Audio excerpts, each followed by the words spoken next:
Hindi lang medalya at tropeo ang nakikita ni PSC Chairman Patrick Gregorio sa kinabukasan ng Philippine Sports sa isang high-level forum sa Gateway. Pinakita ng PSC Chair kung paano niya gustong gawing makinang pang-ekonomiya ang palakasan. Ang ibang detalye alamin sa aking muling pag-abante. Itinutulak ni Philippine Sports Commission Chair Patrick Gregorio ang sports tourism bilang susi sa mas malawak na pag-abante ng Philippine sports at ng ekonomiya ng bansa.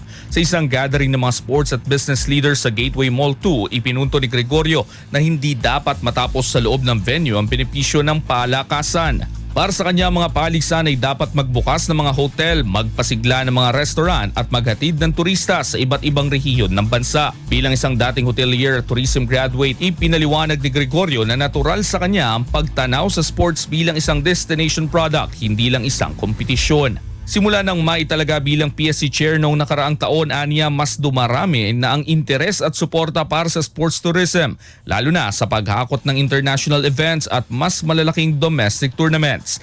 Kasabay nito, umiingay din ang mga usap-usapan sa posibleng cabinet shake-up kung saan ilang ulat ang nag-uugnay kay Gregorio sa mas malaking papel sa tourism sector, bagay na hindi niya tinugunan sa nasabing forum. Sa halip, binigyang din niya na ang kanyang focus ay manatili sa Philippine sports at itulak ang kooperasyon ng gobyerno, private sector, media at mga atleta. Para kay Gregorio, malinaw ang direksyon. Kapag lumago ang sports, dapat lumago rin ang komunidad sa paligid nito. What is my background? I studied tourism in college. I worked as a hotelier for 20 years. Alam niyo Bill yan? Bata pa kami ni Bill noon, 40 pounds ago. And ever since, believer na ako sa sports tourism. But the boundaries that I have now as chairman of PSC is I am pushing, campaigning, and really telling the entire country, let's do sports tourism. Wala ho, aside from that, wala po akong ibang iniisip. I was appointed last July by the President. I'm happy to be in Philippine sports.